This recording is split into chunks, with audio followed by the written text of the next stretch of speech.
ओम नमः शिवाय। आप सभी पर भोलेनाथ की कृपा सदा बनी रहे। आप सुनेंगे सोमवार की व्रत कथा, साथ में सुनेंगे भगवान शिव की बहुत ही दुर्लभ और पौराणिक मोक्षदायिनी कथा भी। कथा का शुभारंभ करने से पहले सब मिलकर भगवान शिव की स्तुति करते हैं। भगवान शिव की स्तुति का पाठ करने से हर संकट से मुक्ति मिलती है और सभी मनोकामनाएं भी पूर्ण हो जाती हैं। संत महापुराण के कुमारिका खंड में भगवान शिव की स्तुति का वर्णन किया गया है। अगर आप भी भोलेनाथ की कृपा प्राप्त करना चाहते हैं तो चलिए आपको सुनाते हैं भगवान शिव की स्तुति हिंदी में। संत जी बोले, सब प्रकार के रोग शोक से रहित हैं, उन कल्याण स्वरूप भगवान शिव को नमस्कार है। जो सबके भीतर मन रूप से निवास करते हैं, उन भगवान शिव को नमस्कार है। संपूर्ण देवताओं से पूजित भगवान शंकर को नमस्कार है। भक्त जनों पर निरंतर कृपा करने वाले आप भगवान महेश्वर को नमस्कार है। सबकी उत्पत्ति के कारण भगवान भव को नमस्कार है। भगवान आप भव के उद्भव संसार के सृष्टा हैं, आपको नमस्कार है। कामदेव का विध्वंस करने वाले आपको नमस्कार है। आप गुण भाव से महान व्रत का पालन करने वाले हैं, आपको नमस्कार है। आप माया रूपी गहन वन के आश्रय हैं अथवा सबको आश्रय देने वाला आपका स्वरूप योग माया समावृत होने के कारण दुर्बोध है, आपको नमस्कार है। प्रलय काल में जगत का संहार करने वाले सर्व नामधारी आपको नमस्कार है। शिवरूप आपको नमस्कार है।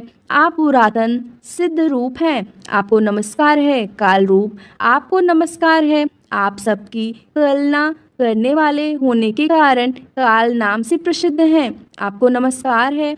आप काल की कला का अतिक्रमण करके उससे बहुत दूर रहते हैं, आपको नमस्कार है। आप स्वाभाविक ऐश्वर्य से संपन्न हैं, आपको नमस्कार है।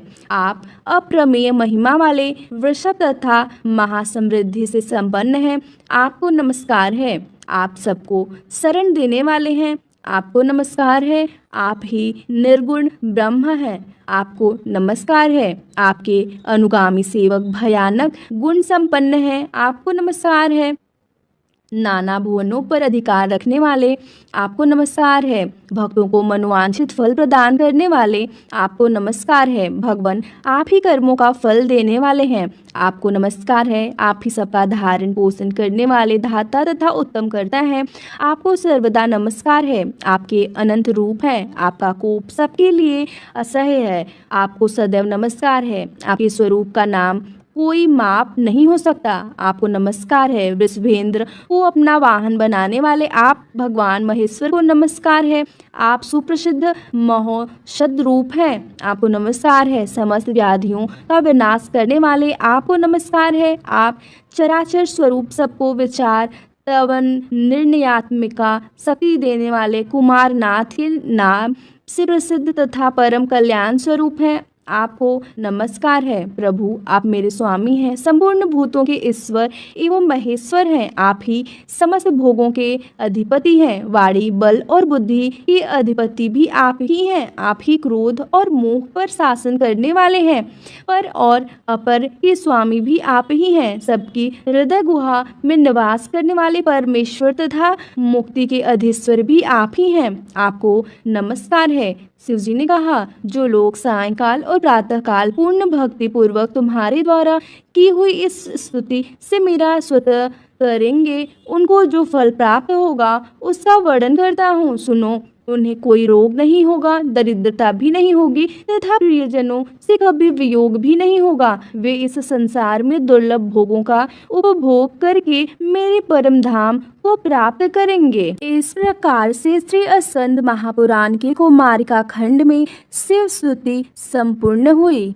पौराणिक कथा के अनुसार अमरावती नगर में एक धनी व्यापारी रहा करता था। दूर दूर तक उसका व्यापार फैला हुआ था। नगर में उस व्यापारी का सभी लोग बहुत मान सम्मान करते थे। इतना सब कुछ होने पर भी वह व्यापारी मन से बहुत दुखी था, क्योंकि उस व्यापारी का कोई पुत्र जो नहीं था। दिन दिन रात उसे बस एक ही चिंता सताती रहती थी कि उसकी मृत्यु के बाद उसे इतने बड़े व्यापार और धन संपत्ति को कौन संभालेगा। पुत्र प्राप्ति की इच्छा से वह व्यापारी हर सोमवार भगवान शिव की व्रत और पूजा किया करता था। सायंकाल को वह व्यापारी शिव मंदिर में जाकर भगवान शिव के सामने घी का दीपक भी जलाता था।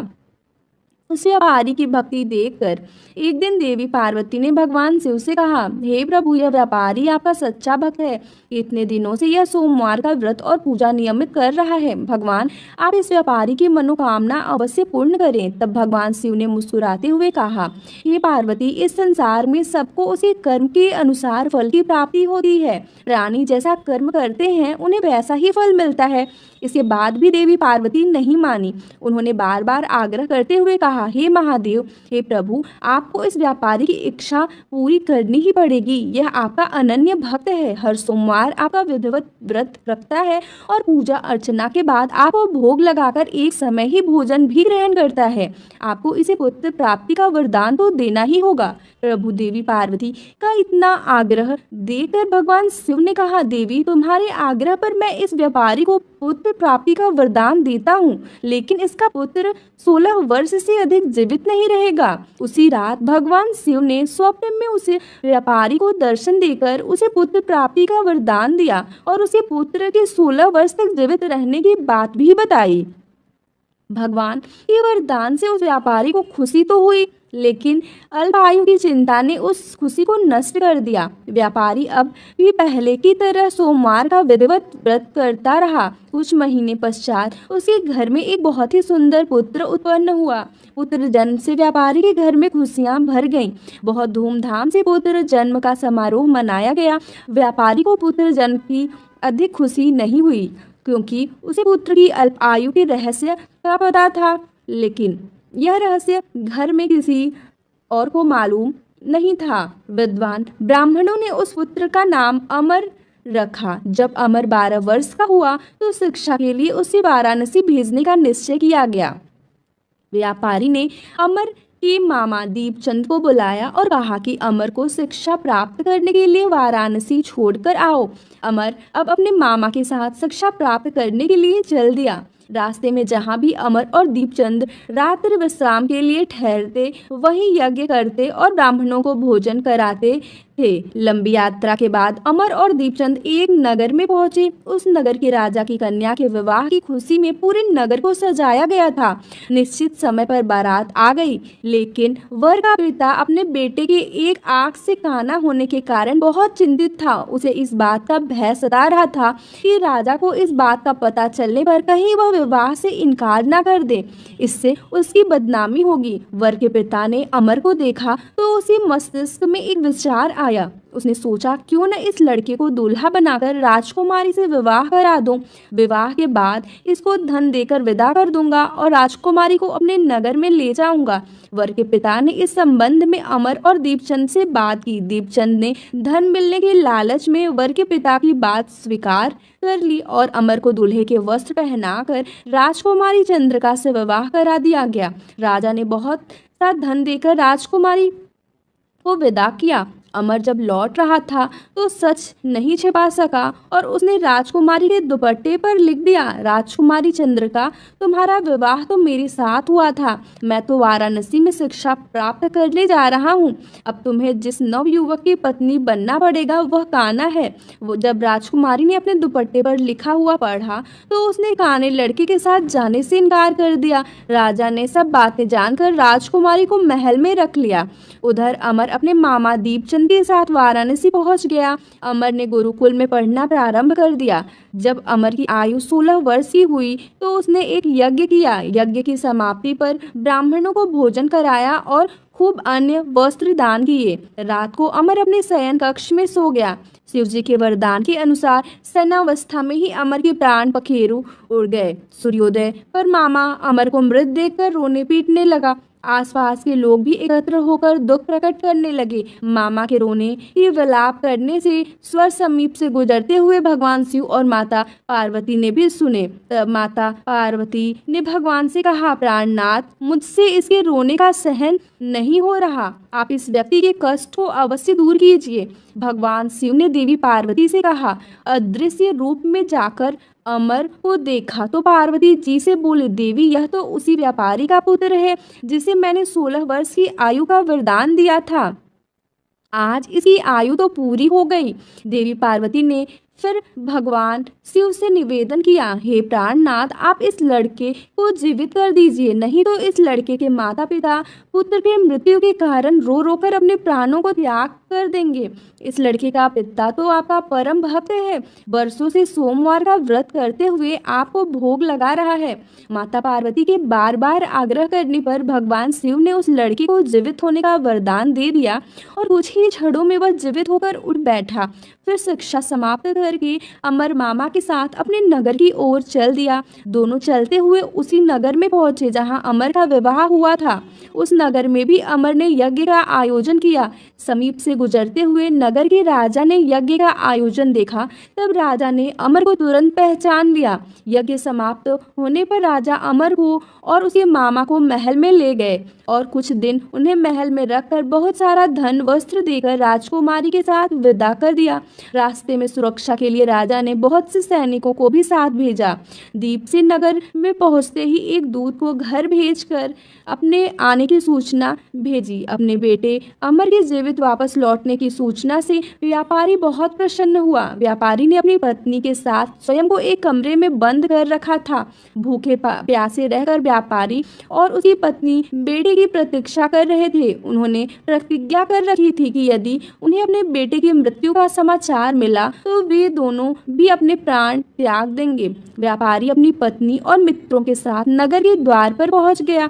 अपने बेटे के विवाह का समाचार सुनकर पुत्र वधू राजकुमारी चंद्रका को देखकर उसकी खुशी का ठिकाना नहीं रहा। उसी रात भगवान शिव ने व्यापारी के स्वप्न में आकर कहा, हे श्रेष्ठी, मैंने सोमवार के व्रत करने और व्रत कथा सुनने से प्रसन्न होकर तेरे पुत्र को लंबी आयु प्रदान की है। यह सुनकर व्यापारी बहुत प्रसन्न हुआ।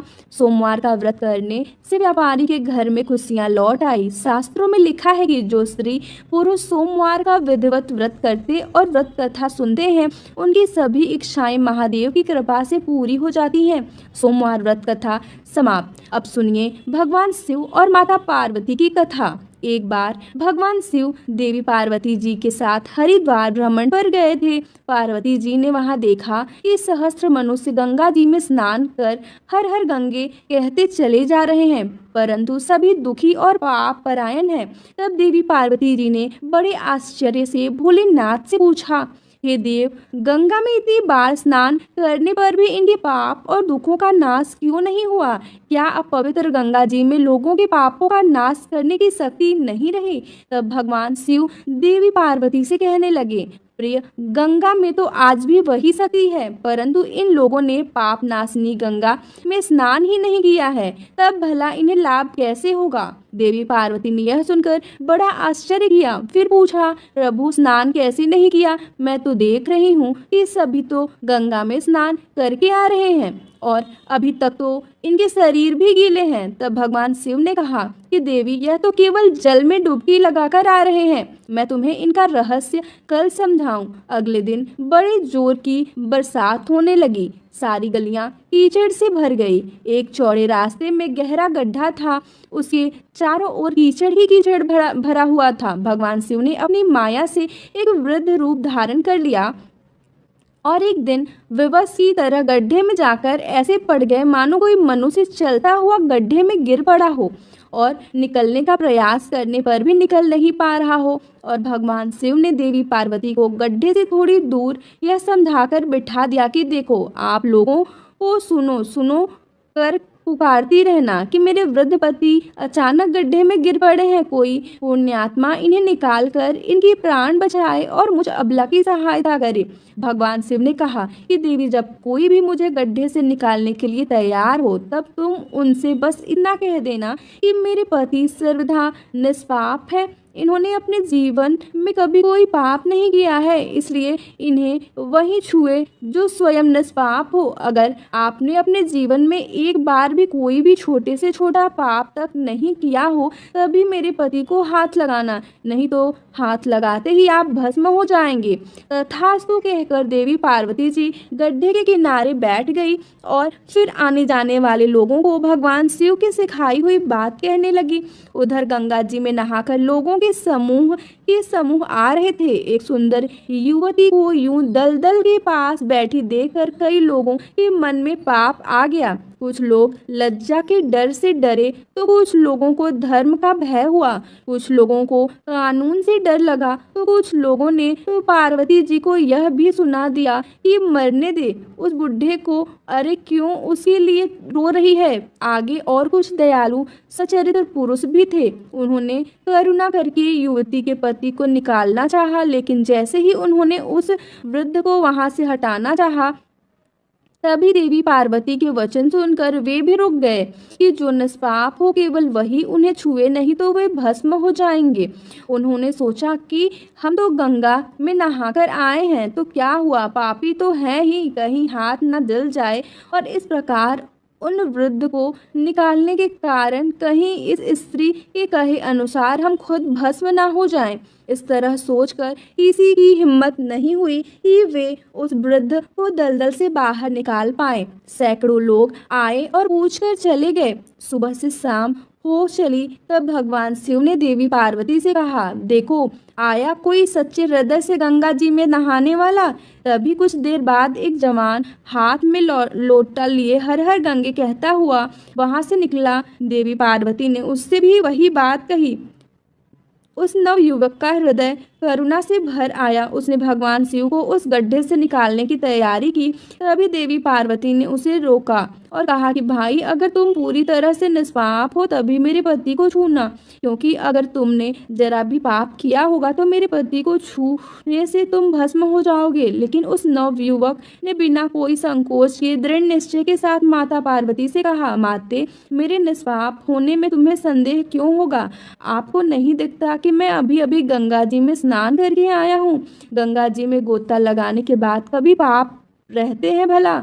और आपके पति को मैं अभी तुरंत निकालता हूँ। कहते ही उस नवयुवक ने वृद्ध को गड्ढे से बाहर निकाल दिया। तब भगवान शिव और माता पार्वती ने उसे अधिकारी समझकर अपना असली स्वरूप प्रकट कर उसे दर्शन देकर कृतार्थ किया। भगवान शिव ने देवी पार्वती से कहा, देवी, इतने लोगों में से बस इस एक ही ने गंगा स्नान किया है। इस दृष्टांत के अनुसार जो लोग बिना श्रद्धा और विश्वास के केवल दंभ के लिए, केवल पाखंड के लिए गंगा जी में स्नान करते हैं, उन्हें वास्तविक फल नहीं मिलता। लेकिन इसका यह मतलब नहीं है कि गंगा स्नान व्यर्थ जाता है। गंगा स्नान का बहुत पुण्य भी है। गंगा स्नान करने से सभी पापों से तो मुक्ति मिलती ही है, साथ ही मोक्ष की भी प्राप्ति होती है। ऐसा हमारे धार्मिक पुराणों में वर्णन है। यह थी आज की कहानी। आपको कैसी लगी कमेंट बॉक्स में जरूर बताइएगा।